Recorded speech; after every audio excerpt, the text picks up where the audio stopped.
Halo teman-teman semua, welcome to my channel Azira ASN. Nah, kali ini saya akan bahas soal FR SKB Perawat dari pengalaman saya pribadi ikut SKB tahun 2020 nih. Nah, untuk kali ini kita akan bahas tentang caring dan resiko jatuh. Oke, langsung aja ya teman-teman ya. Kita masuk ke dalam soal. Soal nomor 1, apa yang dilakukan perawat sebelum melakukan sikap caring kepada pasien? A. Mengenal dirinya sendiri, terbuka pada orang lain, menghargai orang lain, berkomunikasi dengan orang lain, dan E. Berempati kepada pasien. Nah, teman-teman saya mau jelasin sedikit. Soal di SKB ini, dibilang sulit menurut saya pribadi sih tidak terlalu sulit ya. Tapi jawabannya itu hampir-hampir benar semua gitu, hampir mirip dan rasanya benar semua gitu. Seperti di soal ini ya teman-teman, jawabannya itu hampir benar semua. Kita harus mengenal diri sendiri, harus terbuka kepada orang lain, menghargai orang lain, harus berkomunikasi dengan orang lain, dan berempati pada pasien. Itu jawabannya benar-benar rasanya kok benar semua gitu. Jadi untuk menjawab soal seperti ini, kita harus menemukan kata kunci nih. Soalnya minta apa? Ke arah mana nih soalnya nih? Jadi kita harus benar-benar menganalisa soal maksudnya ke arah mana dan menganalisa opsinya juga gitu, bukan hanya soalnya saja, tapi opsinya juga harus kita benar-benar teliti dan harus kita analisa gitu. Oke, kembali ke soal ya teman-teman. Apa yang dilakukan perawat sebelum melakukan sikap caring kepada pasien? Nah, soalnya minta tindakan kita sebelum kita melakukan sikap caring kepada pasien gitu. Nah, ini dia pembahasannya teman-teman. Karakteristik caring menurut Mediana 2007. Yang pertama itu be yourself atau jadi diri sendiri. Nah, untuk jadi diri sendiri itu kita caranya gimana? Caranya kita harus mengenal diri kita sendiri dong. Gimana kita mau berkomunikasi atau terbuka dengan orang lain sementara kita tidak kenal diri kita sendiri. Nah, yang kedua, kalau kita sudah mengenal diri kita sendiri, baru kita bisa terbuka dengan orang lain atau clarity. 3, respect, menghargai orang lain. Nomor 4, severity-ness, perawat tidak terbawa dalam depresi atau ketakutan orang lain. Kalau kita mau berkomunikasi atau mau menunjukkan sikap caring kepada orang lain, kita itu tidak boleh terbawa depresi atau ketakutan orang lain gitu. Kemudian kita lanjut ya. Nomor 5, empati, mengalami emosi serupa dengan orang lain. Nah, teman-teman di sini emosi serupa ya, bukan sampai ke dalam depresi atau ketakutan yang tadi ya. Kemudian nomor 6, freedom atau memberi kebebasan kepada orang lain atau pasien untuk mengekspresikan perasaannya. Nomor 7, komunikatif, jadi kesesuaian komunikasi verbal dengan nonverbal. Kontak mata, sikap terbuka, mendengarkan, arah kita ya teman-teman, seperti itu.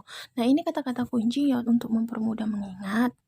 Teman-teman baca untuk lengkapnya, dibaca kembali ya teman-teman ya. Oke. Kembali ke soal.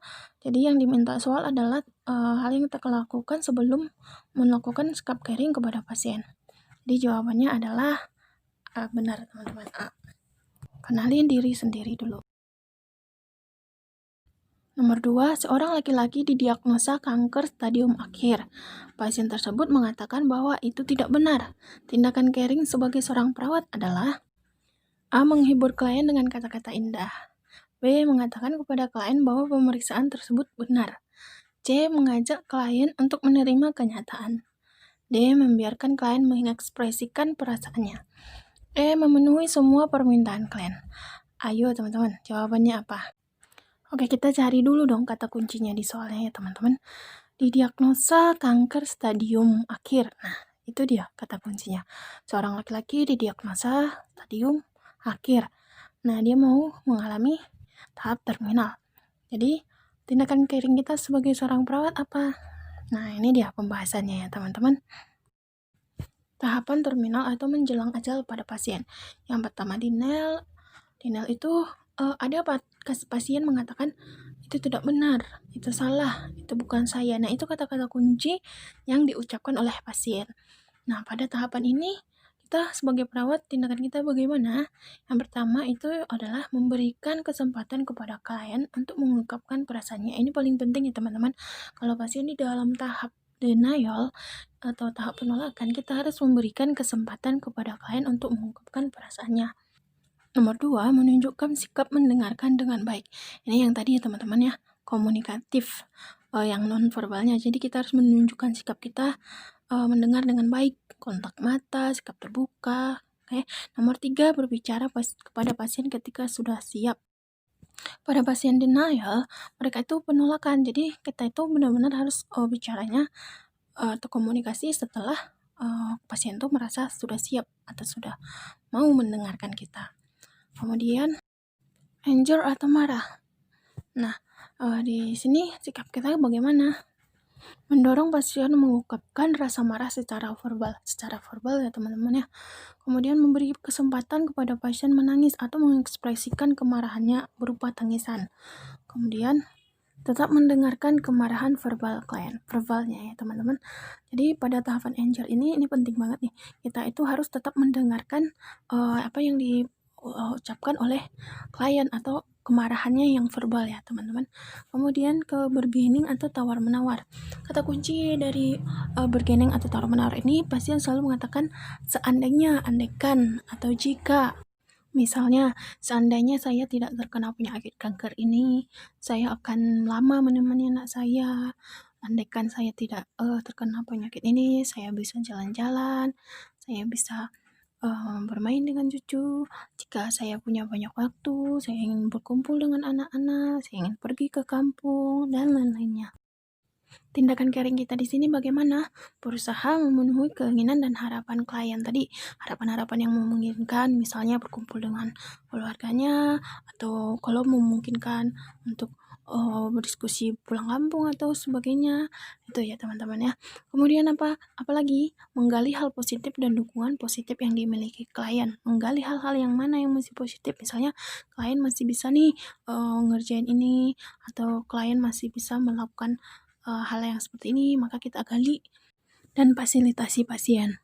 Kemudian dukungan positif yang dimiliki oleh pasien seperti keluarga, teman, rekan, dan lain-lain. Tujuan hal positif dan dukungan positif yang tadi adalah untuk supaya pasien ini tidak ke tahap depresi, tapi ke tahap penerimaan, begitu. Tahap depresi, peran caring kita yaitu duduk temani pasien, dengarkan, berbicara jika pasien sudah siap mendengarkan. Karena pada tahap depresi ini, pasien cenderung menyendiri, tidak mau berkomunikasi dengan yang lain. Jadi kita berbicara jika pasien sudah siap mendengarkan. Kemudian menunjukkan sikap empati. Pada tahap acceptance atau penerimaan, kata kunci peran kita di sini adalah memotivasi klien. Kembali ke soal tadi, soal mintanya adalah tindakan caring kita sebagai seorang perawat. Nah, dari sini, dari penjelasan tadi teman-teman, maka jawabannya menurut teman-teman apa nih? Yap, benar sekali teman-teman, maka jawabannya adalah D. Lanjut ya, soal nomor 3. Seorang anak laki-laki usia 2 tahun dengan demam dan mual muntah. Dari kasus tersebut, manakah yang menjadikan anak tersebut resiko jatuh tinggi?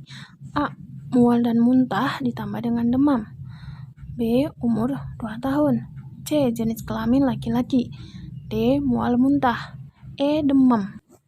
Nah, teman-teman, ini benar-benar masuk ke dalam soal SKB saya. Nah, waktu itu saya jawabnya adalah mual dan muntah ditambah demam. Karena itu mewakili semua jawaban yang ada ya, teman-teman ya. Oke, mari kita lihat ya. Ini adalah pengkajian risiko jatuh Humpty Dumpty pada anak ya, teman-teman ya. Nah, ini bisa teman-teman lihat sendiri nanti ya, di screenshot nanti dibaca lagi. Parameternya ada usia, jenis kelamin, diagnosis, gangguan kognitif, faktor lingkungan, pembedahan sedasi atau anestesi, penggunaan medikamentosa. Nah, pada usia umur 3 tahun dia ada 4, poinnya 4. Nanti dibaca lagi ya teman-teman. Oke, pada soal mari kita lihat. Dalam soal dikatakan seorang laki-laki. Pada laki-laki berarti masuk ke dalam jenis kelamin dengan nilainya 2. Perempuan 1. Kemudian di soal minta apa lagi? usia 2 tahun, berarti masuk ke dalam parameter usia dengan nilainya kurang dari 3 tahun, berarti 4. Kalau 3-7 tahun nilainya 3, 7-13 tahun nilainya 2. Kemudian di atas 13 tahun nilainya 1. Kemudian pada soal dikatakan pasien mual, muntah, dan demam. Mari kita lihat, di formnya ada nggak mual, muntah, dan demam? Parameternya gangguan kognitif tidak ada ya.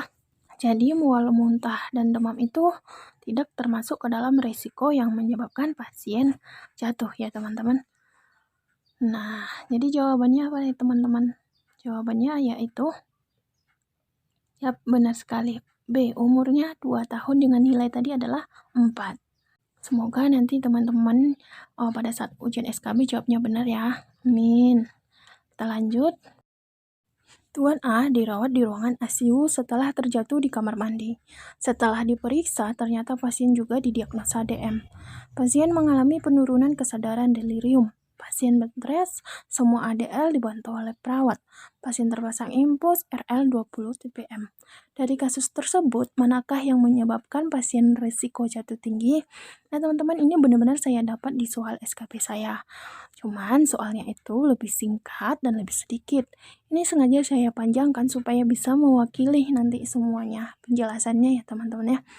Di soal SKP saya, risiko jatuh ini ada sekitar 2-3 soal loh. Nah, jadi saya bikin soalnya ini lebih lengkap supaya bisa mewakili semuanya. Menurut teman-teman ini jawabannya apa? Apakah A, pasien bed rest, B, semua ADL dibantu, C, penurunan kesadaran, D, riwayat jatuh, atau E, terpasang infus? Mari kita lihat pengkajiannya.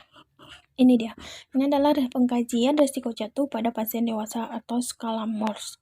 Yang pertama, riwayat jatuh. Apakah pasien pernah jatuh dalam 3 bulan terakhir? Jika tidak, maka nilainya 0. Jika iya, makanya nilainya 25. Nomor 2, diagnosa sekunder. Apakah pasien memiliki lebih dari satu penyakit? Misalnya nih, jantung dan ternyata DM gitu. Atau hipertensi ternyata gulanya ada gitu, atau dan lain-lainnya ya. Nomor 3, alat bantu jalan. Ada bed rest, kalau dia bed rest maka nilainya 0, kalau pakai kruk maka nilainya 15. Nah, yang lain nanti bisa teman-teman baca ya. Nah, kita masuk ke dalam soal tadi. Pada soal dikatakan Tuan A datang ke rumah sakit karena jatuh di kamar mandi. Maka kita lihat, jatuh pada kamar mandi masuk ke dalam pengkajian riwayat jatuh dengan nilainya adalah 25. Kemudian di soal dikatakan bahwa ternyata pasiennya terdiagnosa DM. Berarti masuk ke dalam diagnosa sekunder dengan nilainya 15. Kemudian di soal dikatakan pasien mengalami penurunan kesadaran delirium. Nah, masuk ke dalam status mental di mana pasien mengalami keterbatasan daya ingat. Maka nilainya adalah 15. Kemudian di soal dikatakan terpasang infus RL 20 TPM. Masuk ke dalam terapi intravena. Apakah saat ini pasien terpasang infus? Ya, 20. Maka nilainya adalah 20. Berarti yang paling tinggi yaitu apa teman-teman? Ya, jatuh di kamar mandi yaitu 25. Maka soal tadi jawabannya adalah betul, D, riwayat jatuh. Oke teman-teman, segitu dulu dari saya. Jangan lupa subscribe, pencet tombol like dan belnya supaya kamu nggak ketinggalan info yang dibagikan. Subscribe dong supaya saya lebih semangat untuk menyajikan informasi yang berguna seperti ini. Nah teman-teman, Asira ASN mengadakan tryout 100 soal lengkap dengan pembahasan tambah kata kunci cara menjawab soal. Hanya 50.000 saja loh. Nanti info lebih lanjut teman-teman bisa cek nomor WA yang di bawah ini ya. Sampai ketemu lagi.